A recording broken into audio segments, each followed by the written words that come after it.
ಸ್ವತಂತ್ರ ಭಾರತದ ಮಂತ್ರಿಮಂಡಲದಲ್ಲಿ ಪ್ರಥಮ ಶಿಕ್ಷಣ ಮಂತ್ರಿ ಯಾರು? ಇದಕ್ಕೆ ಸರಿ ಉತ್ತರ ಮೌಲಾನಾ ಅಬ್ದುಲ್ ಕಲಾಂ ಆಜಾದ್.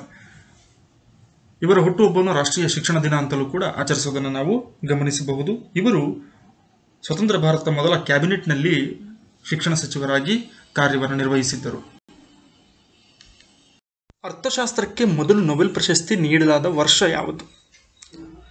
1969. ರಾಗ್ನಾರ್ ಫ್ರಿಶ್ಚ್ ಮತ್ತು ಜಾನ್ ಟಿನ್ಬರ್ಗೆನ್ ಎನ್ನುವಂಥವರಿಗೆ 1969ರಲ್ಲಿ ಮೊಟ್ಟ ಮೊದಲ ಬಾರಿಗೆ ಅರ್ಥಶಾಸ್ತ್ರ ವಿಭಾಗದಲ್ಲಿ ನೊಬೆಲ್ ಪ್ರಶಸ್ತಿಯನ್ನು ನೀಡಲಾಯಿತು. ವಾಯುವಿನಲ್ಲಿನ ಆರ್ದ್ರತೆಯನ್ನು ಅಳೆಯಲು ಬಳಸುವ ಉಪಕರಣ ಯಾವುದು? ಹೈಗ್ರೋಮೀಟರ್ ಸರಿಯಾದಂತಹ ಉತ್ತರವಾಗಿದೆ. ವಾಯುವಿನಲ್ಲಿನ ನೀರಿನ ಆವಿಯ ಪ್ರಮಾಣವನ್ನು ಅಳೆಯಲು ಬಳಸುವಂತಹ ಸಾಧನವಾಗಿದೆ ಹೈಗ್ರೋಮೀಟರ್. ಮೀನುಗಾರಿಕೆ ಅಭಿವೃದ್ಧಿಯಲ್ಲಿ ಉಂಟಾದ ಕ್ರಾಂತಿಯನ್ನು ಏನೆಂದು ಕರೆಯುವರು? ಹಳದಿ ಕ್ರಾಂತಿ, ಶ್ವೇತ ಕ್ರಾಂತಿ, ಹಸಿರು ಕ್ರಾಂತಿ, ನೀಲಿ ಕ್ರಾಂತಿ. ಮೀನುಗಾರಿಕೆಗೆ ಸಂಬಂಧಪಟ್ಟಂತ ಉಂಟಾದಂಥ ಅಭಿವೃದ್ಧಿಯನ್ನ ನೀಲಿ ಕ್ರಾಂತಿ ಅಥವಾ ಬ್ಲೂ ರೆವಲ್ಯೂಷನ್ ಅಂತ ಕರೀತಾರೆ. ಇನ್ನು ಆಹಾರ ಧಾನ್ಯಗಳ ಉತ್ಪಾದನೆಯಲ್ಲಿ ಉಂಟಾದಂತಹ ಕ್ರಾಂತಿಯನ್ನ ಹಸಿರು ಕ್ರಾಂತಿ, ಹಾಲಿನ ಉತ್ಪಾದನೆಗೆ ಸಂಬಂಧಪಟ್ಟಂತೆ ಶ್ವೇತ ಕ್ರಾಂತಿ, ಹಾಗೆಯೇ ಎಣ್ಣೆ ಬೀಜಗಳ ಉತ್ಪಾದನೆಯಲ್ಲಿ ಉಂಟಾದಂತಹ ಅಭಿವೃದ್ಧಿಯನ್ನ ಹಳದಿ ಕ್ರಾಂತಿ ಅಂತಲೂ ಕೂಡ ಹೆಸರಿಸುವರು. ಭಾರತದಲ್ಲಿ ಅತಿ ಹೆಚ್ಚು ರಾಷ್ಟ್ರೀಯ ಹೆದ್ದಾರಿಗಳಿರುವಂತಹ ರಾಜ್ಯ ಯಾವುದು?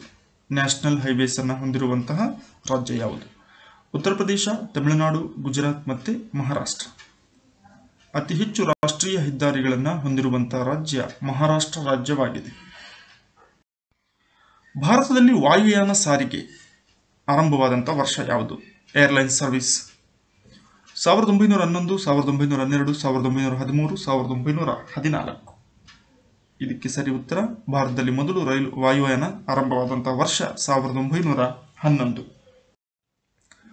ಆಮದಿಗಿಂತ ರಫ್ತು ಅಧಿಕವಾಗಿದ್ದರೆ ಅದನ್ನು ಆರ್ಥಿಕತೆಯ ಪರಿಭಾಷೆಯಲ್ಲಿ ಏನೆಂದು ಕರೆಯುವರು? ಅನುಕೂಲಕರ ವ್ಯಾಪಾರ ಬಾಕಿ, ಪ್ರತಿಕೂಲ ವ್ಯಾಪಾರ ಬಾಕಿ, ಅನನುಕೂಲಕರ ವ್ಯಾಪಾರ ಬಾಕಿ, ಹಾಗೆ ವ್ಯಾಪಾರ ಬಾಕಿ. ಇದಕ್ಕೆ ಸರಿಯಾದ ಉತ್ತರ ಅನುಕೂಲಕರ ವ್ಯಾಪಾರ ಬಾಕಿ.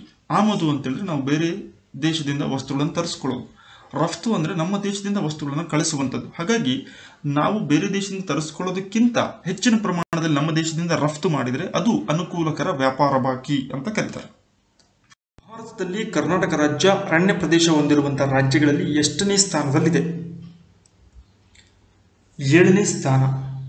ಕರ್ನಾಟಕದ ಒಟ್ಟು ಭೌಗೋಳಿಕ ಪ್ರದೇಶದ 22.6% ಭಾಗದಷ್ಟು ಅರಣ್ಯ ಪ್ರದೇಶವನ್ನು ಹೊಂದಿದ್ದು, ಭಾರತದಲ್ಲಿ ಸಮೃದ್ಧ ಅರಣ್ಯವನ್ನು ಹೊಂದಿರುವಂತಹ ರಾಜ್ಯಗಳಲ್ಲಿ ಕರ್ನಾಟಕವು 7ನೇ ಸ್ಥಾನದಲ್ಲಿದೆ.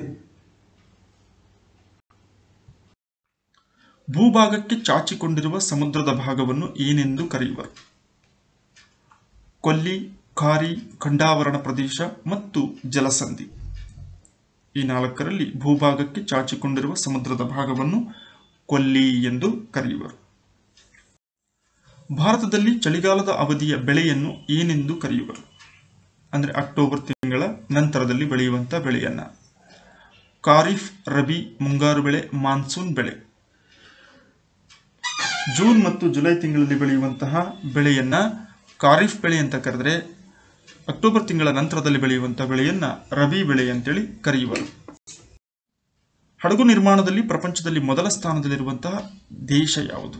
ಹಡಗುಗಳನ್ನು ನಿರ್ಮಾಣ ಮಾಡೋದರಲ್ಲಿ ಪ್ರಪಂಚದಲ್ಲಿ ಮೊದಲ ಸ್ಥಾನ ಜಪಾನ್, ರಷ್ಯಾ, ಚೀನಾ ಮತ್ತು ಅಮೆರಿಕ.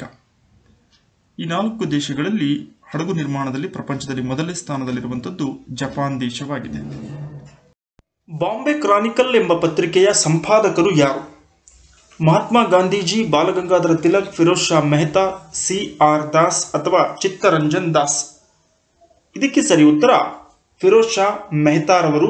ಬಾಂಬೆ ಕ್ರಾನಿಕಲ್ ಎಂಬುದು ಇಂಗ್ಲಿಷ್ ಭಾಷೆಯಲ್ಲಿ ಮುಂಬೈನಿಂದ ಪ್ರಕಟವಾಗುತ್ತಿದ್ದಂತಹ ಪತ್ರಿಕೆ. ಇದನ್ನು 1910ರಲ್ಲಿ ಫಿರೋಜ್ ಶಾ ಮೆಹ್ತಾರವರು ಪ್ರಾರಂಭ ಮಾಡಿದರು.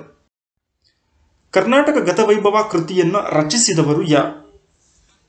ಗೋವಿಂದ ಪೈ, ಆಲೂರು ವೆಂಕಟರಾಯರು, ಉತ್ತಂಗಿ ಚೆನ್ನಪ್ಪ, ಕೃಷ್ಣ ರಾವ್. ಕರ್ನಾಟಕ ಗತವೈಭವ ಎಂಬ ಕೃತಿಯ ರಚನೆಕಾರರು ಆಲೂರು ವೆಂಕಟರಾಯರು. ಕರ್ನಾಟಕ ಏಕೀಕರಣ ಚಳವಳಿಯ ಸಂದರ್ಭದಲ್ಲಿ ಅತ್ಯಂತ ಪ್ರಮುಖವಾದಂತಹ ಕೃತಿ ಕರ್ನಾಟಕ ಗತವೈಭವ. ಬಾದಾಮಿಗಿದ್ದಂಥ ಗತಕಾಲದ ಹೆಸರು ಯಾವುದು? ಅಂದ್ರೆ ಪ್ರಾಚೀನ ಹೆಸರು ಯಾವುದು? ಐಹೊಳೆ, ವಾತಾಪಿ, ಬೇಲೂರು, ಹಳೆಬೀಡು. ಇದಕ್ಕೆ ಸರಿ ಉತ್ತರ ಬಾದಾಮಿ. ವಾತಾಪಿ ಎಂಬುದು ಅದರ ಪ್ರಾಚೀನ ಹೆಸರಾಗಿತ್ತು. ಬುದ್ಧನ ಆಕೃತಿ ಹೊಂದಿದ್ದ ನಾಣ್ಯಗಳನ್ನು ಈ ಕೆಳಗಿನ ಯಾವ ಅರಸ ಜಾರಿಗೆ ತಂದಿದ್ದನು? ಹರ್ಷ, ಚಂದ್ರಗುಪ್ತ, ಕನಿಷ್ಕ, ಅಶೋಕ. ಇವರಲ್ಲಿ ಬುದ್ಧನ ಆಕೃತಿಯನ್ನು ಹೊಂದಿದ್ದಂತಹ ನಾಣ್ಯಗಳನ್ನು ಜಾರಿಗೆ ತಂದವನು ಕುಶಾಣರ ಅರಸನಾಗಿದ್ದಂತಹ ಕನಿಷ್ಕ. ಕಾರಣ ಈತ ಬೌದ್ಧ ಅನುಯಾಯಿ ಆಗಿದ್ದನು. ತುಘಲಕ್ನಾಮ ಎಂಬ ಗ್ರಂಥವನ್ನು ಬರೆದವರು ಯಾರು? ಮಹಮ್ಮದ್ ಬಿನ್ ತುಘಲಕನ ಜೀವನದ ಮೇಲೆ ಬೆಳಕನ್ನು ಚೆಲ್ಲುವಂತ ಈ ಕೃತಿಯನ್ನು ರಚನೆ ಮಾಡಿದವರು ಯಾರು? ನಸೀರುದ್ದೀನ್, ಅಮೀರ್ ಖುಸ್ರು, ಇಸಾಮಿ, ಬರ್ಣಿ. ಇದರಲ್ಲಿ ತುಘಲಕ್ನಾಮದ ರಚನೆಕಾರ ಅಮೀರ್ ಖುಸ್ರು. ಮೈಸೂರು ರಾಜ್ಯ ಅಸ್ತಿತ್ವಕ್ಕೆ ಬಂದದ್ದು ಯಾವಾಗ? November 1, 1956, August 8, 1952, August 15, 1946, November 1, 1973. ಇದಕ್ಕೆ ಸರಿ ಉತ್ತರ ಭಾಷಾವಾರು ಪ್ರಾಂತ್ಯ ವಿಂಗಡಣೆಯಾದಾಗ ಮೈಸೂರು ವಿಶಾಲ ಮೈಸೂರು ರಾಜ್ಯವಾಗಿ ಅಸ್ತಿತ್ವಕ್ಕೆ ಬಂತು. ಅದು ಬಂದಂತಹ ದಿನಾಂಕ ನವೆಂಬರ್ 1, 1956. ಆದರೆ ಕರ್ನಾಟಕ ಅಂತ ನಾಮಕರಣ ಮಾಡಿದ್ದು ನವೆಂಬರ್ 1, 1973. ಪಲ್ಲವರ ಆಳ್ವಿಕೆಯಲ್ಲಿ ಸುಪ್ರಸಿದ್ಧವಾದ ವಿದ್ಯಾಕೇಂದ್ರ ಯಾವುದಾಗಿತ್ತು? ಮದುರೈ, ಮಹಾಬಲಿಪುರಂ, ತಂಜಾವೂರು, ಕಂಚಿ. ಇವುಗಳಲ್ಲಿ ಪಲ್ಲವರ ಕಾಲದ ಅತ್ಯಂತ ಪ್ರಸಿದ್ಧ ವಿದ್ಯಾಕೇಂದ್ರ ಅವರ ರಾಜಧಾನಿಯಾಗಿದ್ದಂತಹ ಕಂಚಿಯಾಗಿತ್ತು. ರಷ್ಯಾದಲ್ಲಿರುವಂತಹ ಕಾಲವಲಯಗಳ ಸಂಖ್ಯೆ ಎಷ್ಟು? ಟೈಮ್ ಝೋನ್ಸ್ ಅಂತ ಕರಿತೀವಿ. 10, 11, 5, 8. ರಷ್ಯಾದಲ್ಲಿರುವಂತಹ ಒಟ್ಟು ಕಾಲವಲಯಗಳ ಸಂಖ್ಯೆ 11. ನಮಗೆಲ್ಲ ಗೊತ್ತಿರುವಂತೆ ವಿಸ್ತೀರ್ಣದಲ್ಲಿ ಅತ್ಯಂತ ದೊಡ್ಡ ದೇಶವಾಗಿರುವಂತಹ ರಷ್ಯಾ ಏಕಮಾನದ ಸಮಯವನ್ನು ನಿರ್ಧಾರ ಮಾಡುವಂಥದ್ದು ಅಥವಾ ಬಳಸುವಂಥದ್ದು ಕಷ್ಟ. ಆ ಕಾರಣಕ್ಕೋಸ್ಕರ ರಷ್ಯಾದ ಇಡೀ ದೇಶವನ್ನು 11 ಕಾಲವಲಯಗಳಾಗಿ ವಿಂಗಡಣೆ ಮಾಡಲಾಗಿದೆ. ರೇಡಿಯೋ ತರಂಗಗಳನ್ನು ಪ್ರಸಾರ ಮಾಡುವ ವಾಯುಮಂಡಲದ ವಲಯ ಯಾವುದು? ಪರಿವರ್ತನಾ ವಲಯ, ಮಧ್ಯಂತರ ವಲಯ, ಅಯಾನು ವಲಯ ಮತ್ತು ಬಾಹ್ಯ ವಲಯ. ಇದರಲ್ಲಿ ರೇಡಿಯೋ ತರಂಗಗಳನ್ನು ಭೂಮಿಗೆ ಪ್ರತಿಫಲಿಸುವಂತಹ ವಾಯುಮಂಡಲದ ವಲಯ ಅಯಾನು ವಲಯವಾಗಿದೆ. ಚೋಳರ ಕಾಲದಲ್ಲಿ ತಮಿಳು ರಾಮಾಯಣವನ್ನು ಬರೆದವರು ಯಾರು? ಕಂಬನ್, ವಾಲ್ಮೀಕಿ, ರಾಜೇಂದ್ರ ಚೋಳ, ಶಂಕರಾಚಾರ್ಯರು. ತಮಿಳು ರಾಮಾಯಣವನ್ನ ರಚಿಸಿದಂಥವನು ಕಂಬನ್ ಎಂಬ ಪ್ರಸಿದ್ಧ ಕವಿ. ಇನ್ಕ್ವಿಲಾಬ್ ಜಿಂದಾಬಾದ್ ಎಂಬ ಘೋಷಣೆಯನ್ನು ನೀಡಿದವರು ಯಾರು? V D Savarkar, Bhagat Singh, Subhash Chandra Bose, Chandrashekhar Azad. ಇದರಲ್ಲಿ ಇನ್ಕ್ವಿಲಾಬ್ ಜಿಂದಾಬಾದ್ ಎನ್ನುವ ಘೋಷಣೆಯನ್ನು ನೀಡಿದಂಥವರು ಖ್ಯಾತ ಕ್ರಾಂತಿಕಾರಿ ಭಗತ್ ಸಿಂಗ್ ರವರು.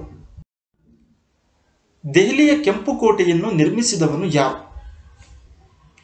ಬಾಬರ್, ಶಹಜಹಾನ್, ಔರಂಗಜೇಬ್, ಅಕ್ಬರ್. ಇವರಲ್ಲಿ ದೆಹಲಿಯ ಕೆಂಪು ಕೋಟೆಯನ್ನ ನಿರ್ಮಾಣ ಮಾಡದಂಥವನು ತಾಜ್ ಮಹಲ್ ನಿರ್ಮಾತೃ ಕೂಡ ಆದಂತಹ ಶಹಜಹಾನ್ ಇದನ್ನ ನಿರ್ಮಾಣ ಮಾಡ್ತಾನೆ. ಇದನ್ನ ಲಾಲ್ ಕಿಲಾ ಎಂತಲೂ ಕೂಡ ಕರೆಯುತ್ತಾರೆ.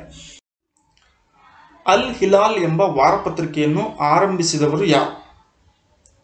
ಮೊಹಮ್ಮದ್ ಅಲಿ, ಹಸರತ್ ಮೊಹಾನಿ, ರಹಮತ್ ಅಲಿ ಶಾ, ಮೌಲಾನಾ ಅಬ್ದುಲ್ ಕಲಾಂ ಆಜಾದ್. ಇವರಲ್ಲಿ ಅಲ್ ಹಿಲಾಲ್ ಎಂಬ ವಾರಪತ್ರಿಕೆಯನ್ನು ಆರಂಭಿಸಿದ್ದವರು ಮೌಲಾನಾ ಅಬ್ದುಲ್ ಕಲಾಂ ಆಜಾದ್. ಭಾರತದ ಮೊದಲ ಶಿಕ್ಷಣ ಸಚಿವರು. ಇವರ ಜನ್ಮದಿನವನ್ನ ರಾಷ್ಟ್ರೀಯ ಶಿಕ್ಷಣ ದಿನ ಅಂತಲೂ ಕೂಡ ಆಚರಿಸ್ತಾರೆ. ಇವುಗಳಲ್ಲಿ ಯಾವುದು ಕಾಳಿದಾಸನ ಕೃತಿಯಲ್ಲ? ಅಭಿಜ್ಞಾನ ಶಾಕುಂತಲ, ರಾಮಚರಿತ, ಮಾಳವಿಕಾಗ್ನಿಮಿತ್ರ, ಕುಮಾರ ಸಂಭವ. ಇವುಗಳಲ್ಲಿ ಕಾಳಿದಾಸನು ರಚಿಸಿದ ಕೃತಿ ರಾಮಚರಿತ ಮಾನಸ.